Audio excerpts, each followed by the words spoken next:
like the oaky cask flavor, and then like have you ever had like a fortified wine like port? No. Okay, so it's kind of like that, but I see. Anyway, Interesting. Sup to you people? Wow, I am white as a ghost over here. Okay, tea time, y'all. Episode 556. Yep. 556. It's me and a ghost. So, the ghost of human nectar. So, Baifuzangcang, I don't know how to pronounce it, sorry. 2021. You just gotta speak it like you're speaking Italian. Human nectar. Baifuzangcang. That's, yeah, Just get us in more trouble. Yeah, it's like a good chunk of Europe there, all of China. Anyway, and I think I had like 4 different ones of these ripes, a couple of the raws. Sure. Didn't care for their raws at all, but liked a couple of the ripes. I like the Sweet Dew, Emperor Sweet Dew. Get in there. It smells very specific. Whoa, what Yep. the? Very different. It's like really cinnamon heavy? Very different, right? Yeah. What the heck is going on here? Yeah. Yeah, cinnamon for sure. Get some tobacco on it. Leather. Whoa. Yeah, very different. This is a wild one. Have you served this to other people? So I had this one with John. Okay, you should have had this one with Sam. I should have. I didn't have enough of it because I ordered. I see. ordered 5-6 samples or whatever. Yeah. So like 5 bags of 15 grams. So. Well, you know, human nectar is sort of like semiconductors, just not enough to go around. There you go. Hot take. 2025 hot take. Yeah. But this one, so I really was enjoying the Sweet Dew to start, and then we did the comparison, and this one just stood out as being like very different and interesting. Yeah. Because I gave you the Sweet Dew sample, Yep. and I had it once before, and I compared it with something, and I just couldn't taste anything. Yeah. It's just very light. Mm-hmm. But this is pungent. Yeah, it's a little different. It's very different. This is a ripe tea, Yeah. but maybe ripe in name only. I mean, I'm very curious about the processing on something like this. Yeah, it's bringing a little bit of a lighter color. Although, I mean, not crazy. And they all did in comparison to the kind of like, dark red that you can get out of a dahlia tea. Okay. Cheers. Cheers.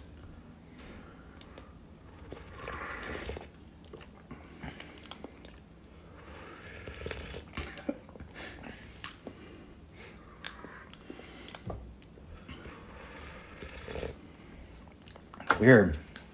Yeah, I mean, I get that cinnamon spice, the baking spice note still in this. This is a really weird tea. Yeah.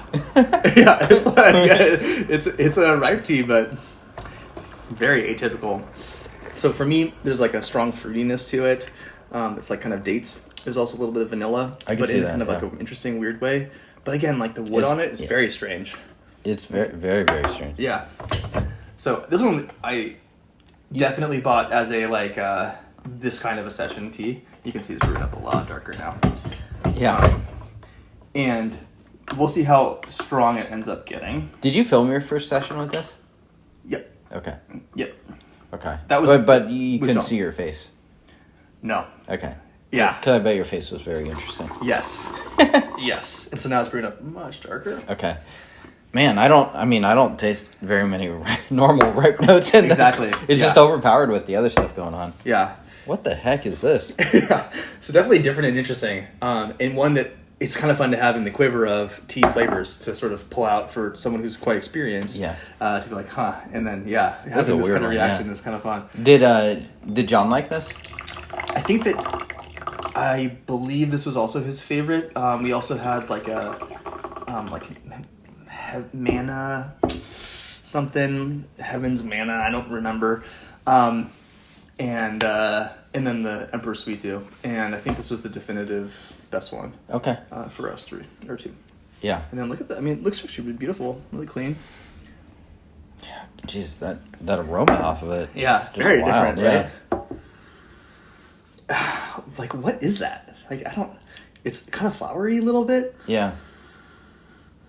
I don't know. I mean, I've never There's some, like, fruit tasted thing. the nectars of humans, but Yeah. it's definitely a little more pungent than I would have expected. Cheers. Cheers.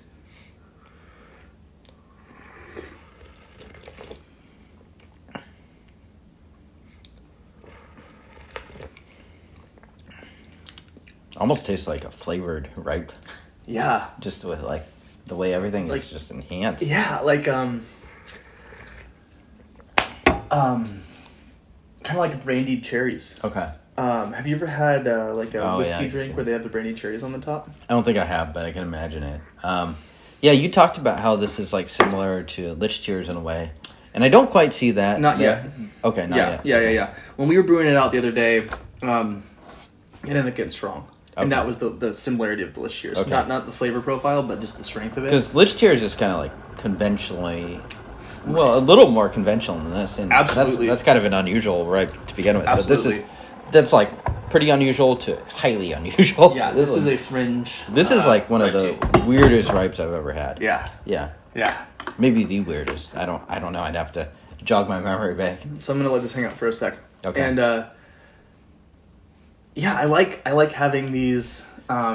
It's like the SAT words. It's just like you kind of pull something strange out of Yeah. It's Exotic. Yeah, exactly. It's a perfect word for the moment, but one that might be a little grandiose. Yeah. And Definitely a curveball. yeah, the And the leaves are kind of wild looking too. It's totally like different quite a bit colors. of variety. Yeah, exactly. Yeah. And for a cooked tea, not something you would expect at all. In fact, quite the opposite. You would kind of expect it to be fairly homogeneous, especially a tea that's been piled and churned quite a bit for let's say 45 to 90 days.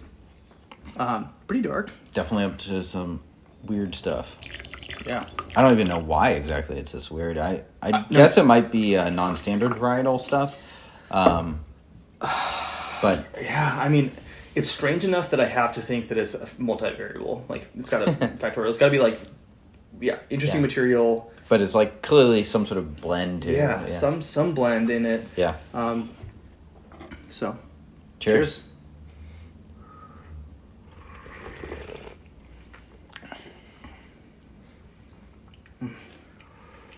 That fruity thing on the front of it is so nice to me.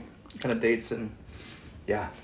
Yeah, this is like one of those where it's like I got to figure out the flavor profile first, and then I'm like, do I like this? Yeah.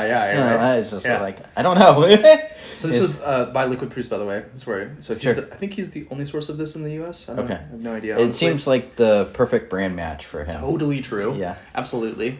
Yeah. In general, if you want to find something that's just pretty different, check him out. Yeah. I mean, he has conventionally decent teas as well, but I mean, I feel like teas we like in comparison is like pretty buttoned up. Totally. Yeah. Yeah. Calling Disney like Motos in comparison to Liquid Proust is funny, but fairly accurate. Yeah. And not in a bad way. I'm gonna do this one again pretty hard. So just like normal stuff. How's the mouthfeel? It's pretty good, Yeah. and I think it's decent thickness to it as well. Yeah. In terms of bitterness, astringency. Not a lot. Yep. Yeah. Right. You kind of got to break this tea down that way. It's like, okay, yeah, it has the fundamentals. Totally. Yeah. Woodiness. Yeah, some. I'd say this definitely has more base taste to it than the sweet dew, which is really my problem with that tea. Is like I just couldn't get much out of it. Yeah. Yeah. Yeah. And then what else would be maybe like the fruitiness of this? What do you think? I think I like it. I mean, the thing that pops is kind of the spiciness to it, like the baking spice character for me, and that pops in both the aroma as well as like when I'm drinking it. I think, again, part of this tea for me is just like different is fun, and especially with like ripe tea, where I feel like it is especially clumpy compared to raw tea. Yeah. Where really a lot of them do taste very similar to each other. Yeah. Not in a bad way. I mean, Yeah, it's like I love drinking it in the morning first thing, but it's also why I'm drinking it in the morning first thing compared Yeah. to a raw tea. It's very predictable. Yeah, exactly. As focused. Yeah, this is not a good replacement for like 7572 or whatever. Yeah. Like, I'll mix it up today. I'm going to have some human nectar instead of Yeah. my Dai 7572. You'd be like, what the heck are you doing? Yeah, no, and I not only do I not have enough of it to drink this regularly, but also it's not something that I would ever like look to drink regularly. I've had the tea. I haven't had Sure. it since I filmed it with John. Yeah. So it's a very unique experience for sure. It's a little drying too in the mouth, Interesting. interestingly. Yeah. Which is not something I usually get from ripe. I think it's just a highly unusual tea. It's kind of like you got to break everything down Yeah. bit by bit. Yeah, Yeah. and I agree. It's not something. It's like, do I love this tea? I like this tea insofar as it has its interesting place in my tea catalog. Do I love this profile and want to seek out this profile over and over again? Probably not. Yeah. Probably not, but it's really interesting and different. And I think there's a place for those sort of like fun, in your music catalog, having those funky albums that, I don't know, you every once in a while you're in the mood for it and it feels right. Yeah. Sometimes someone needs to watch Eraserhead ad. There you go. Apparently, I just compare this to There you Eraserhead. go. Yeah, I mean, I don't know. It's Lynchian, and it's totally. It's actually a pretty good analogy. So, if you had to say do you like it or not? What do you think? I think I like it. Yeah, It's I mean, weird. I think it fit the same category as it does for you, where it's like, okay, Sweet Dew. I mean, I keep going back to that, but it's like I did not see the appeal in that tea at all. Yeah. This one, I get why it's it's popping. Yeah. And I think last time I think I brewed it with John. I think I used 5 grams for 51 milliliters of Gaiwan space. Oh, so pretty heavy. Yeah, so I think that probably explains why. The Lich Cheers comparison was purely about the strength of the bitter character on this one. Which I'm not getting a lot of. No, this one's a little bit more calm.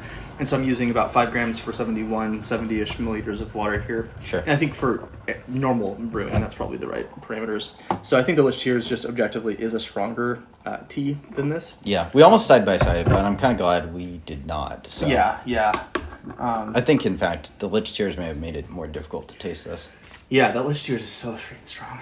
Yeah. This is, definitely different. This is kind of why, for me, it's been really fun exploring tea this year, especially is I'm just trying to get out there and try all these different flavors. Find how storage influences tea and just absorb that and internalize that a bit better. And it's fun getting these ones that are just like, whoa, that's way out of Dodge. I mean, sort of like we had a very famous tea last episode, and it's very nice, but in pretty conventional ways. And this tea is just off the wall. Totally. Yeah. Yeah. So if you were drinking this blind, would you think it's a ripe tea? Could I see the liquor, or am I literally blindfolded? I think I'd probably eventually, if you just gave me 1 cup, maybe not, but Right. But if I got enough reps, I think probably. Yeah. I think you would. Like out of process of elimination, like what else could it be? So like I had a Tea Wonder ripe tea that was made with black tea material. And so like that had its own interesting character. I didn't care for it, but it also tasted like a ripe tea, but then didn't. And I think this is kind of similar. So I do wonder again what the story is behind this tea, and I wish I knew more. But anyway, we'll call this one the last one. Cheers. Cheers. Is there not much info on liquid Proust? Not at all. No. So I'll have to maybe bug Andrew if he watches this. Let us know. Yeah. More about this one. So, but in general, I think their teas are just a little atypical. To the point maybe showing up not enough in terms of density of flavor.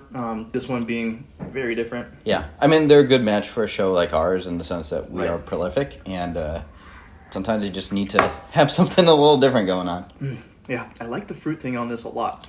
Yeah, it's coming out more. Yeah. Yeah. Anyway, subscribe, click the buttons, send this to your cat's massage therapist's aunt. Oh yeah. Haven't got that niche yet. Yeah, really important. Help us get to 10,000 subscribers. Follow along for the continued journey of tea weirdness, and until next time. Woo!